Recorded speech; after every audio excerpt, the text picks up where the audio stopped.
Welcome to Crazy Karen HOA.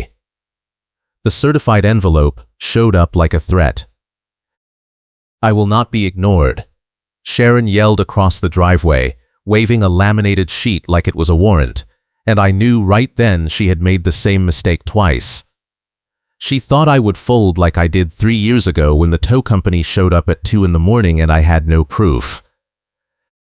This time, I had a stack of printed photos clipped together, a tow release receipt in a sleeve, and a timeline that did not match a single word she had said in any email. My name is Dan. I am an appliance repair tech in Park City, Utah, and I just reopened a cold case that Sharon Evans thought was buried forever. 3 years ago, I came home from a late service call to find my truck gone, and a notice zip-tied to my mailbox that said I violated guest parking rules. I did not have guests. I lived alone. The notice had no timestamp, no signature, just a printed paragraph and a tow company number. When I called, they told me the HOA authorized the tow and I had to pay $320 to get my truck back. I paid it because I needed the truck for work the next morning and I did not know what else to do. I asked the Pheasant Run Property Owners Association for records, for proof, for anything that showed I actually violated a rule, and they sent me a 2-sentence email that said the board reviewed the matter and the decision stands. No meeting minutes. No photos. No explanation. I let it go because I was new to the neighborhood. I did not want to be that guy, and I figured maybe I missed something in the rules packet they mailed when I closed on the townhouse. I was wrong. I did not miss anything. The rule did not exist. Sharon invented it. She backdated the notice, and when I did not fight, she added my case to a pattern. Over the next 3 years, she hit 4 other neighbors with the same fake violation. One of them was a retired teacher named Greg, who lived 2 doors down, and he told me about it 6 months ago when we were both standing at the mailbox cluster. He said Sharon towed his car during a snowstorm, claimed he parked in a fire lane, and when he checked the county records, there was no fire lane designation anywhere on our street. He paid the fine because he did not have time to fight, and Sharon moved on to the next target. That conversation stuck with me. I started keeping a clipboard with color-coded sticky notes labeled by dates, tracking every HOA email, every notice, every deadline they gave me. I did not know what I was building yet, but I knew something was off about the way Sharon ran the Community Standards Committee. She loved to say, "You think this is petty. I think this is my purpose," like enforcing rules was some kind of calling. The problem was, half the rules she enforced did not show up in the covenants, and the other half kept changing depending on who she was targeting. Then 2 weeks ago, Sharon hit me again. I woke up to find a violation notice taped to my front door that said I stored a commercial vehicle in my driveway overnight, which violated Section 12 of the parking guidelines. My work van was in the driveway, same as it had been every night for 3 years. I checked Section 12. It said nothing about commercial vehicles. It said guest vehicles could not stay overnight without a permit. I emailed Sharon and asked for clarification. She replied in under 5 minutes and said the board clarified the rule at the last meeting, and I had 72 hours to move the van or face a $50 per day fine. I asked for the meeting minutes. She said they were not published yet. I asked when they would be published. She said within 30 days per the bylaws. I said I needed them now because the fine was starting in 72 hours, and I could not comply with a rule I could not read. She replied, "We can tow first and explain later. That is how enforcement works." That line made my stomach drop, because it was the exact same line the tow driver said to me 3 years ago when I argued at the impound lot. I did not play my hand yet, and she thought that meant I had none. I had been building a file for 6 months, but I had not connected it to the tow case until that moment. Now, I had a thread. I pulled every email Sharon sent me over 3 years and ran a search for the phrase "toe first." It showed up twice, once in her reply to me 2 weeks ago, and once in a group email she sent in 2023 to the board after a neighbor complained about aggressive enforcement. In that email, she wrote, "If we toe first and explain later, we reduce complaints because residents know we are serious." I screenshot the search results, saved them to a cloud folder, and sent a formal records request to the management company that handled our HOA.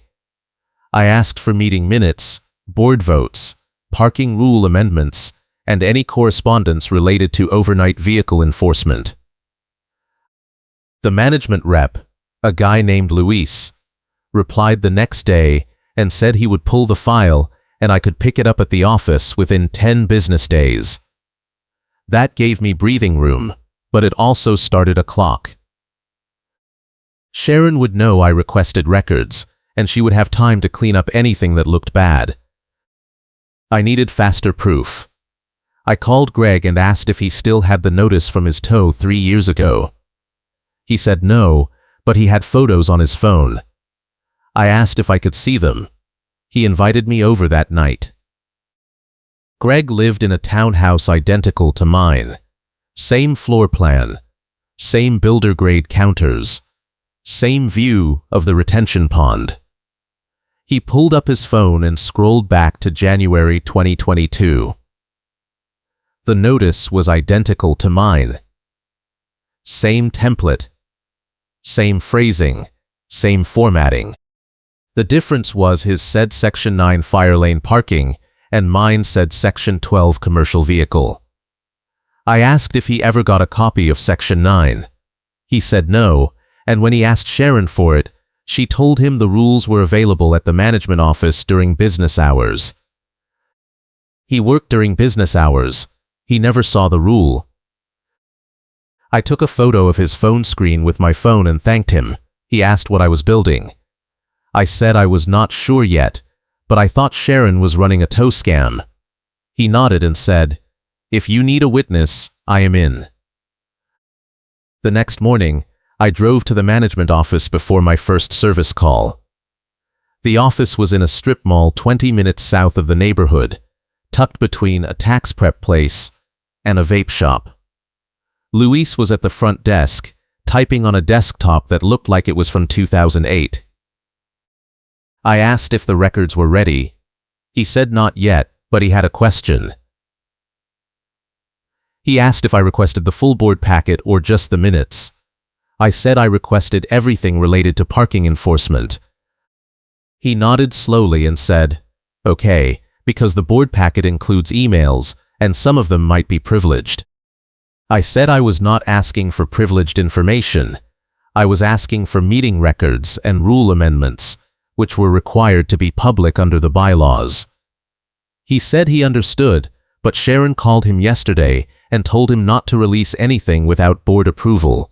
I asked if that was standard. He said no. I asked if he could tell me why Sharon was blocking my request. He looked at the door, then back at me, and said, "Off the record. This is how they always do it. If someone asks for records, Sharon stalls until the next meeting, and then the board votes to deny the request or redact it down to nothing." I thanked him and left. My hands were shaking. The quiet part out loud admission that this is how they always do it confirmed everything I suspected. Sharon was not following the rules, she was making them up, and the management company was enabling her because it was easier than pushing back. I had 72 hours before the fine started, which meant Sharon expected me to either move the van or pay up by Friday morning. I was not doing either. Instead, I spent my lunch break at the county clerk's office pulling the original HOA covenants and every amendment filed since the neighborhood was built in 2015. The clerk, a woman in her 60s with reading glasses on a chain, asked what I was looking for. I said I needed to see if a parking rule existed. She pulled the file and laid it on the counter. I flipped through 30 pages of legalese and found the parking section. It listed guest parking restrictions, overnight trailer restrictions, and RV storage restrictions. It said nothing about commercial vehicles. I asked the clerk if there was a way to see when amendments were filed. She pointed to a date stamp on each page. The most recent amendment was from 2019, and it dealt with fence height. There was no amendment in 2023 or 2024.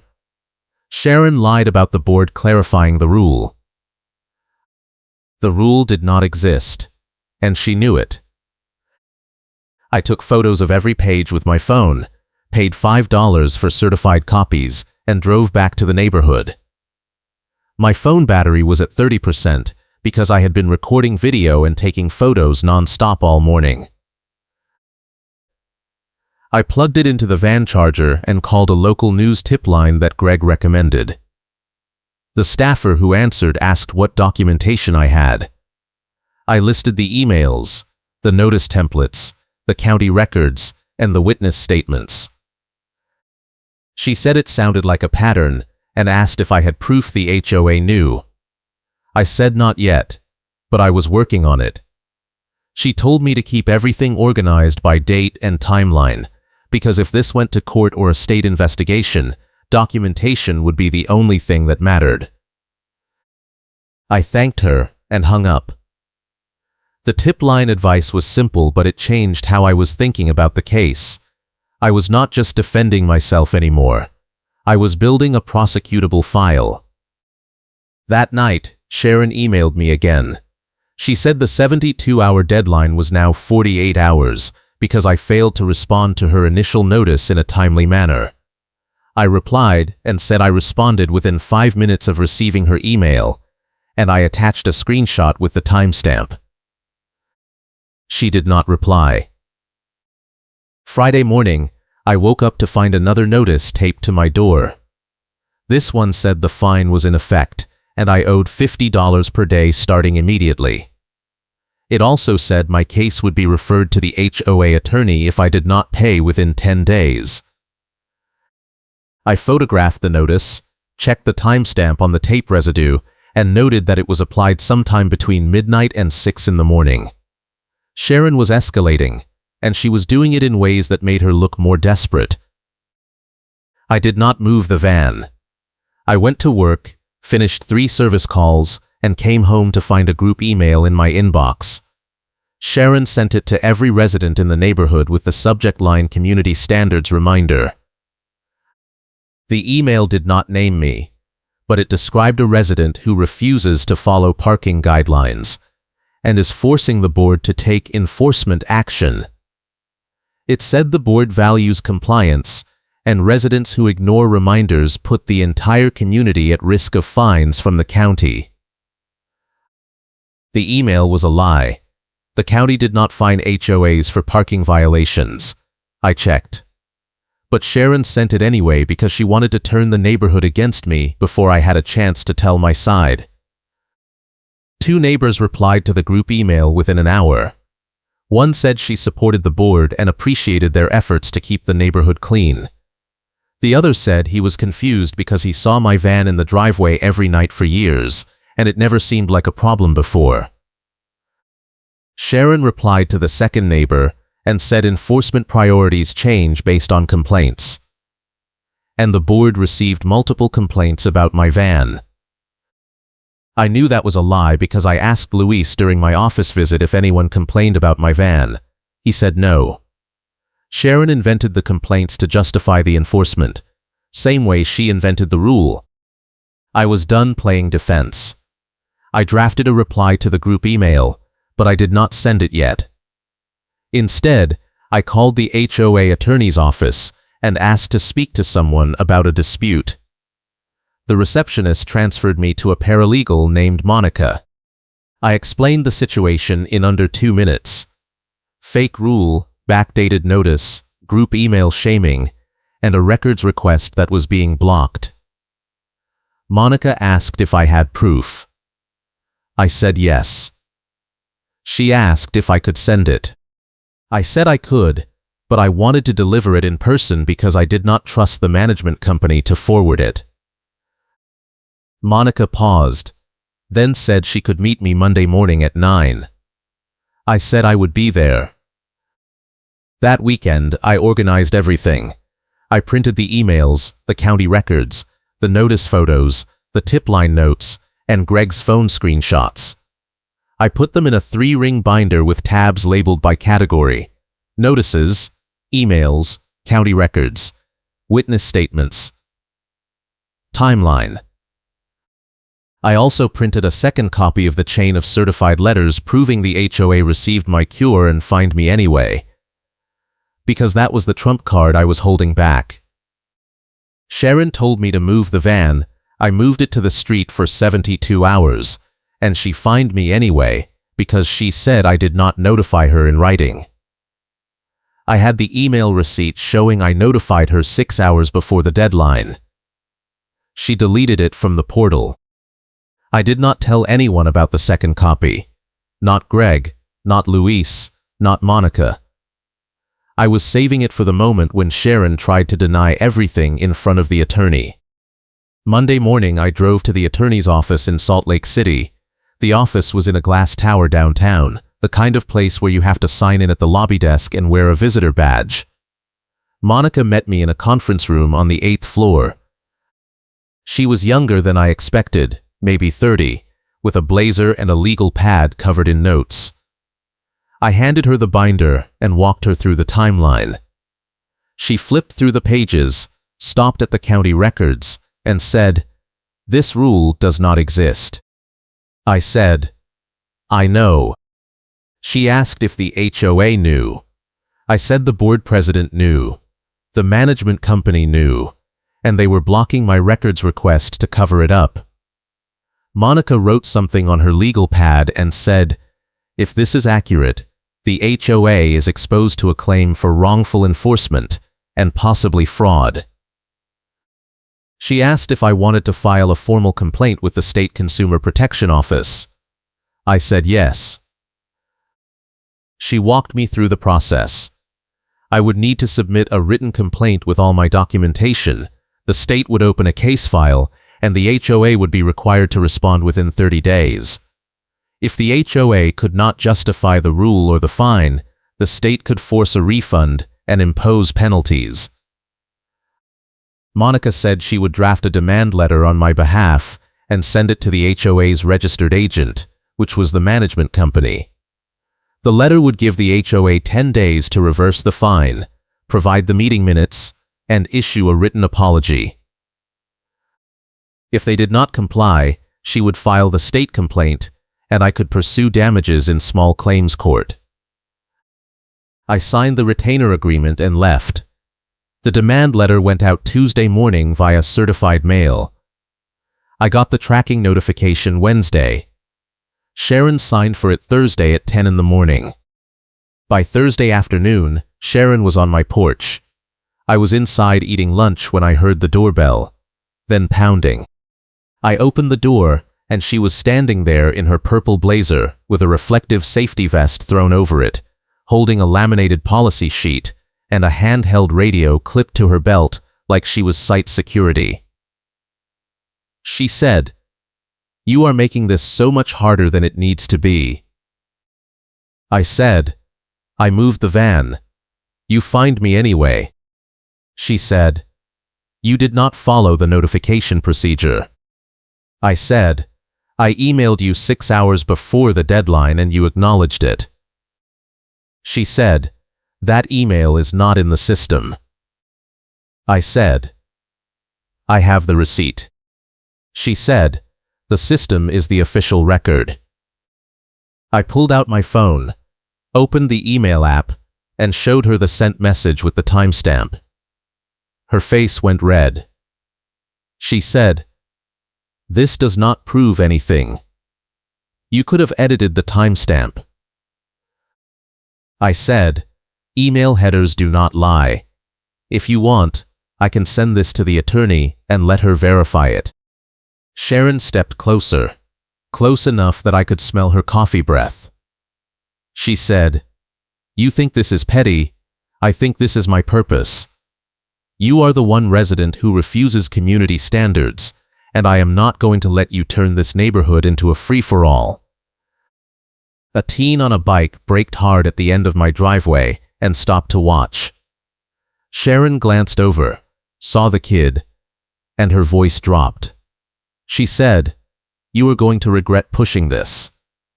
The attorney letter was a mistake. I am going to make sure you pay every dollar you owe, plus interest, plus legal fees, and when I am done, you will wish you just moved the van." I said, "See you at the showdown." She turned and walked back to her car. The kid on the bike gave me a thumbs up and rode off. That night, Luis called me. He said the board held an emergency meeting and voted to deny my records request on the grounds that it was overly broad and burdensome. I asked how a request for meeting minutes and rule amendments could be overly broad. He said Sharon argued that releasing the records would expose the board to liability, and the majority agreed. I asked if he was required to follow that vote. He said technically no, because the bylaws required the management company to provide meeting minutes within 30 days of a written request, but Sharon threatened to fire the management company if he released anything without board approval. I said she cannot fire you without a board vote. He said, she can call for a vote. I said, then make her call for it. I will show up and argue my case. Luis said, there is no meeting scheduled. I said, schedule one. He said he would try. The next morning, I got a certified letter from the HOA attorney. But it was not from Monica. It was from a different attorney in the same firm, a guy named Paul, and it said the HOA reviewed my demand letter and rejected it. The letter said the parking rule was valid under the board's discretionary enforcement authority, my fine was appropriate, and if I did not pay within 10 days, the HOA would file a lien against my property. I called Monica. She said Paul was the partner who handled HOA defense work, and he probably did not read my file before sending the rejection letter. She said she would escalate it internally and make sure Paul understood the scope of the problem. I asked what happened if Paul did not care. She said, then we file the state complaint and let the Consumer Protection Office handle it. I said, do it. She filed the complaint that afternoon. I got a copy of the filing in my email by 5. The complaint named the Pheasant Run Property Owners Association, Sharon Evans individually, and the management company as respondents. It alleged wrongful enforcement, fraud, and violations of the state HOA transparency statute. It included every piece of documentation I gave Monica, plus the demand letter and the rejection letter from Paul. The state sent me a case number the next day. They also sent a notice to the HOA that they had 30 days to respond. If the HOA failed to respond, the state could impose penalties and order corrective action. Sharon sent me another group email that weekend. This one said the board was forced to hire outside counsel due to frivolous complaints from a resident who refuses to follow the rules, and the legal fees would be assessed to the entire community. She did not name me, but everyone knew who she was talking about. 3 neighbors emailed me privately. One said he was sorry I was going through this. One said she supported me and wanted to know how she could help. One said Sharon pulled the same stunt on him 2 years ago with a landscaping violation, and he paid the fine because he did not know he could fight it. I replied to all 3 and said I was building a case, and if they had documentation of their own disputes with Sharon, I would add it to the file. The landscaping guy sent me his notice and his payment receipt. The notice said he violated a rule about unapproved plants, but when he asked Sharon which plants were unapproved, she never answered. He paid $200 to make it go away. I added his case to the binder. Monday morning, I got a call from a deputy with the county sheriff's office. He said Sharon filed a harassment complaint against me, and he was required to follow up. I asked what the complaint said. He said Sharon claimed I was sending threatening emails and showing up at her house unannounced. I said I never sent her a threatening email, and I never went to her house. He asked if I had proof. I said yes, I had every email I sent her, and I could forward them. He gave me his email address, and I sent the file. He called me back an hour later and said, "These are not threatening. She is wasting my time." He also said Sharon mentioned during the complaint interview that I was suing the HOA, and she implied the lawsuit was retaliatory. He said he made a note in his report that her complaint appeared to be part of a civil dispute, and he would not be pursuing charges. I thanked him and hung up. Sharon tried to turn me into a criminal, and it backfired. 2 weeks later, the HOA filed its response to the state complaint. Monica sent me a copy. The response was 8 pages long, and it was a disaster. Paul argued that the parking rule was valid because the board had implied authority to regulate vehicles under the General Welfare Clause in the covenants. He did not cite the rule number, he did not provide meeting minutes, and he did not explain why the rule never appeared in the county-filed amendments. Monica called me and said, "This response is a gift." They admitted they do not have a written rule, and now the state knows it. She said the state would likely order the HOA to rescind the fine and provide documentation for any rule they wanted to enforce going forward. She also said I could file a separate claim for damages, including the tow fee from 3 years ago, if I could prove Sharon used the same fake rule back then. I said, "I can prove it." I pulled the second copy of the certified letters from my safe and scanned them. The letters showed that I sent a written cure notice to the HOA in 2022 after the tow, asking for the rule I violated and offering to comply. The HOA replied and said my vehicle was towed under Section 8 guest parking enforcement. I checked Section 8 in the county records. It said nothing about guest parking. It was about landscaping maintenance. Sharon lied in 2022, and the management company signed off on it. I sent the scans to Monica and said this is the pattern. She has been doing this for years. Monica said, "Now we have fraud." The state sent a preliminary finding 3 weeks later. The finding said the HOA failed to provide evidence of a valid parking rule, the fine was imposed without proper notice, and the records request was improperly denied. The state ordered the HOA to refund my fine, provide all meeting minutes from the past 3 years, and submit a corrective action plan within 15 days. The HOA appealed. Paul filed a motion arguing that the state did not have jurisdiction over internal HOA enforcement decisions. The state denied the motion in under a week and added a $2,000 penalty for delay tactics. Sharon called an emergency board meeting. Luis emailed me the day before and said I could attend if I wanted to make a statement. I said yes. The meeting was held in the community clubhouse, a cinder block building next to the retention pond with folding chairs and fluorescent lights. 15 residents showed up, including Greg and the landscaping guy. Sharon sat at a folding table at the front with 2 other board members, both of whom looked like they wanted to be anywhere else. Paul was there too, sitting off to the side with a briefcase. Sharon opened the meeting and said, "We are here to discuss the state complaint filed by a resident who refuses to follow community standards. Before we begin, I want to remind everyone that board decisions are made in the best interest of the entire community, and individual complaints do not override the collective good." I raised my hand. Sharon ignored me. I stood up.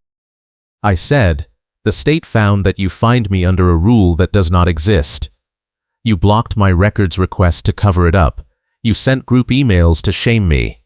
You filed a fake harassment complaint with the sheriff. You did the same thing to at least 3 other neighbors, and you have been doing it for years.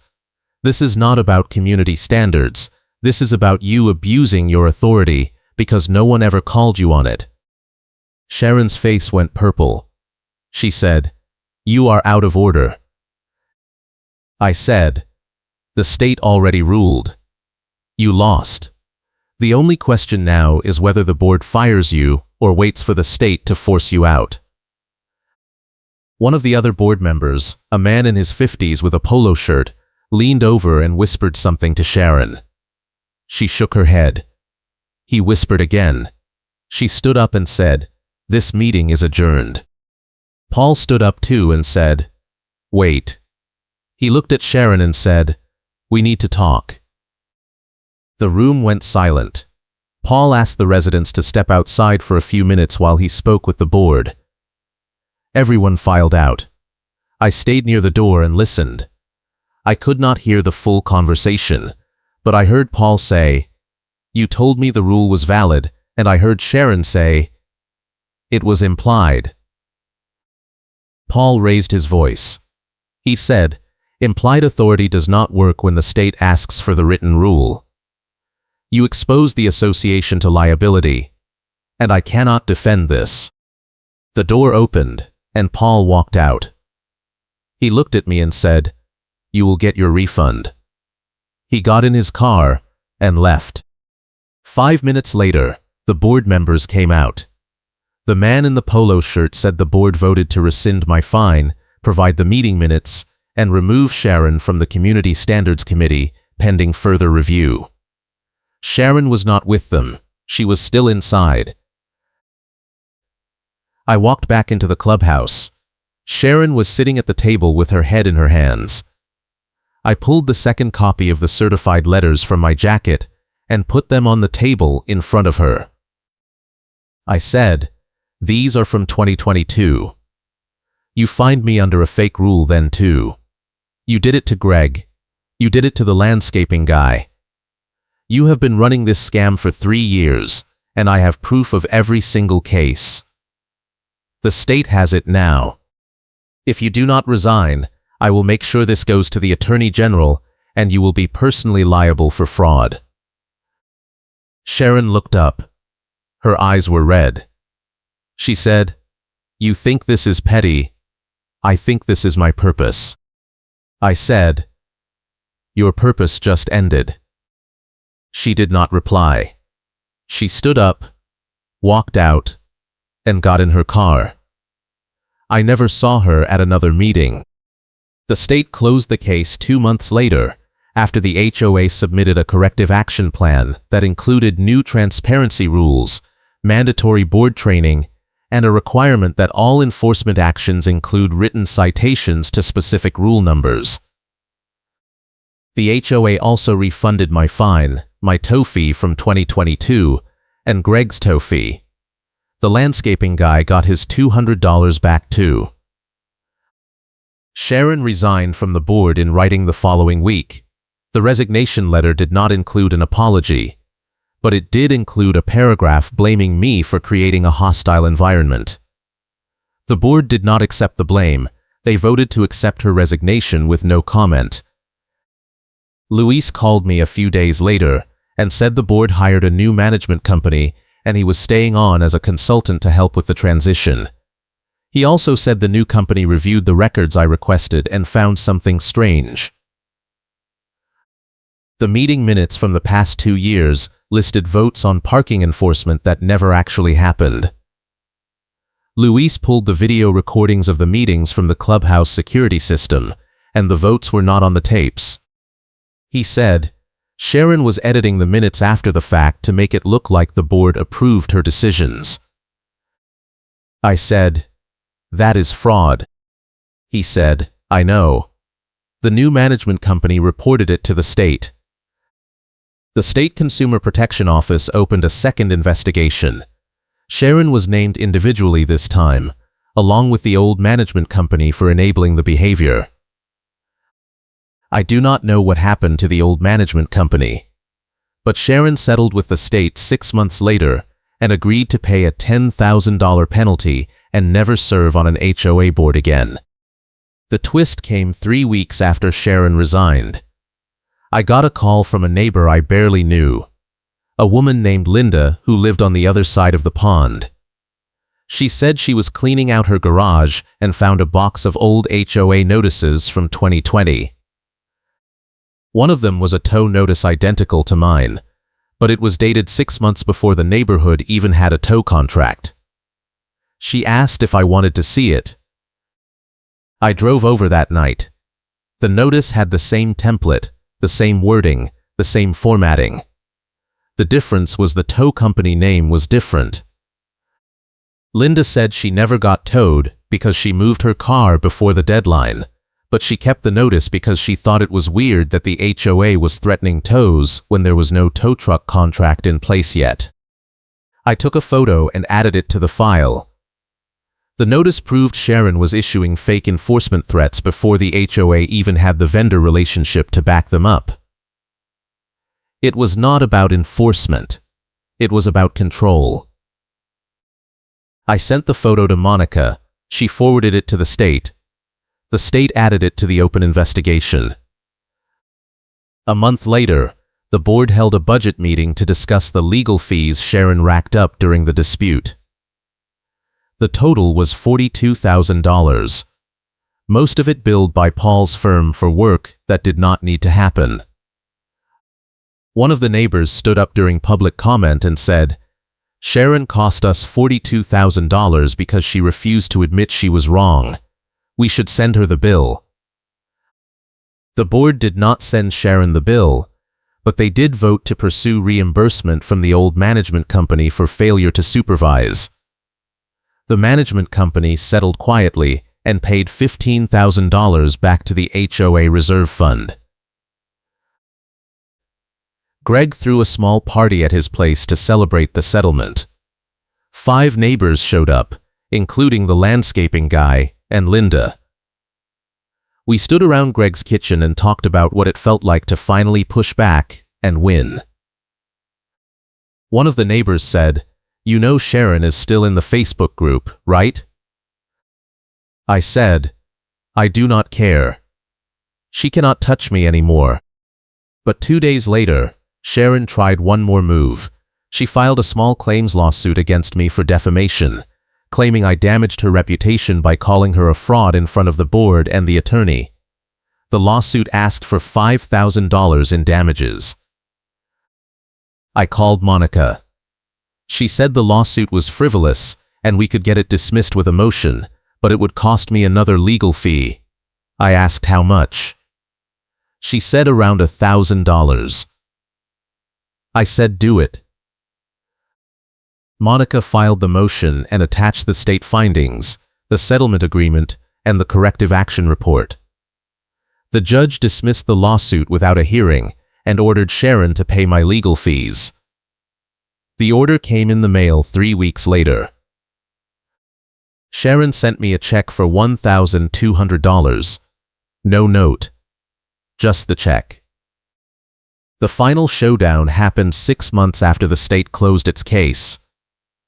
The new board scheduled a meeting to vote on a proposal to amend the covenants and add a formal enforcement procedure with written notice requirements, appeal rights, and penalties for board members who violated the process. The meeting was held at the community entrance sign area because the clubhouse was under renovation. About 30 neighbors showed up, the most I had ever seen at an HOA event. Sharon showed up too. She parked at the edge of the crowd and stood with her arms crossed watching. She did not say anything during the public comment period, but when the board opened the vote, she walked to the front and asked to speak. The board president, a new guy named Tom, said, "You are not a board member anymore. You cannot speak during the vote." Sharon said, "I have a right to address the board as a resident." Tom said, You have 2 minutes. Sharon pulled a printed packet from her bag and held it up. She said, "This proposal is unnecessary.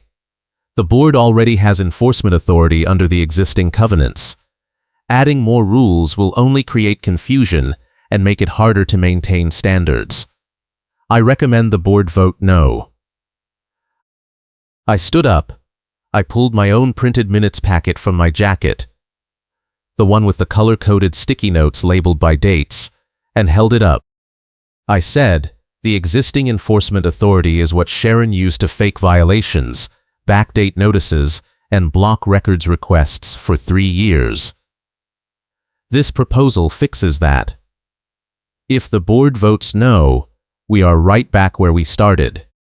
Tom looked at Sharon, then at me, then at the crowd. He said, "Any other comments?" Greg stood up and said, "I support the proposal." Sharon towed my car under a rule that did not exist. If we do not fix the process, someone else will do the same thing. Linda stood up and said, "I support it too. We need transparency." The landscaping guy stood up and said, "Same. Sharon fined me $200 for a rule she made up. This proposal stops that." Tom called for the vote. The board voted 4-0 in favor. The crowd clapped. Sharon walked back to her car. She stopped halfway, turned around, and looked at me. I looked back. She did not say anything. She got in her car and left. The new enforcement procedure went into effect the next month. It required all violation notices to include a specific rule citation, a copy of the rule text, a 10-day cure period, and a written explanation of the appeal process. It also required the board to provide meeting minutes within 7 days of every meeting and to post them on the HOA website. If a board member violated the procedure, they could be removed by a majority vote of the residents. I got one more violation notice after that, about a year later. It was for leaving my trash cans out past 7 in the morning on a non-collection day. The notice included the rule citation, the rule text, the cure deadline, and the appeal instructions. I moved the cans that afternoon. No fine. No drama. The system worked. Sharon never came back to a meeting. I heard from Linda that she moved out of the neighborhood about 18 months after the lawsuit. I do not know where she went, and I do not care. The cold case stayed closed. The state investigation concluded with a finding that Sharon violated the HOA transparency statute in at least 6 separate incidents, and the old management company was fined $25,000 for failure to report the violations. The fine went into a state fund for HOA dispute resolution services. I kept the binder. I keep it in a file cabinet in my garage, next to my tax returns and my appliance repair invoices. Every 6 months or so, I pull it out and flip through the pages, just to remind myself that documentation matters and that pushing back works.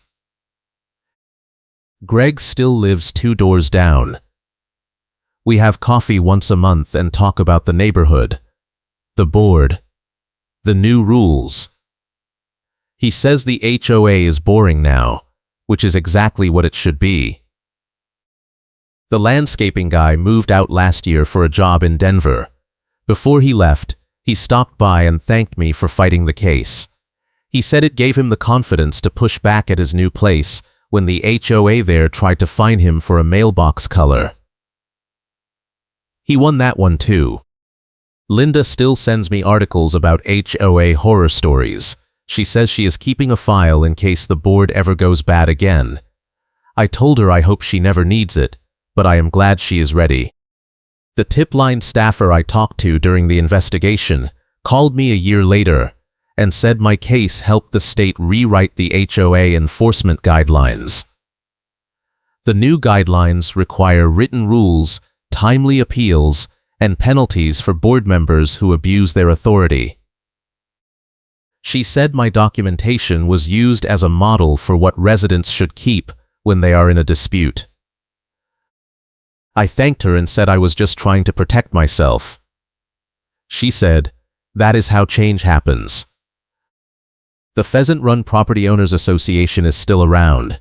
The board is different now, the management company is different, and the culture is different. People still complain about little things like trash cans and lawn height. But no one is getting towed in the middle of the night or fined under rules that do not exist. The board follows the procedure. The minutes get posted. The records requests get answered. It is boring. It is what it should have been from the start. I still drive past the community entrance sign every day on my way to work. I do not think about Sharon much anymore, but when I do, I think about the moment she tried to quote the minutes, and the actual minutes contradicted her. The look on her face when Paul, the HOA attorney, told her she exposed the association to liability and he could not defend it. The moment when the HOA attorney forced a reversal to reduce liability and Sharon got corrected in plain language, right there in front of the board and the neighbors. That is the moment that mattered. That is the moment when a written records production schedule that Sharon could not interfere with became the thing that ended her reign. Karen quotes minutes and the actual minutes contradict her. The HOA attorney forces a reversal to reduce liability.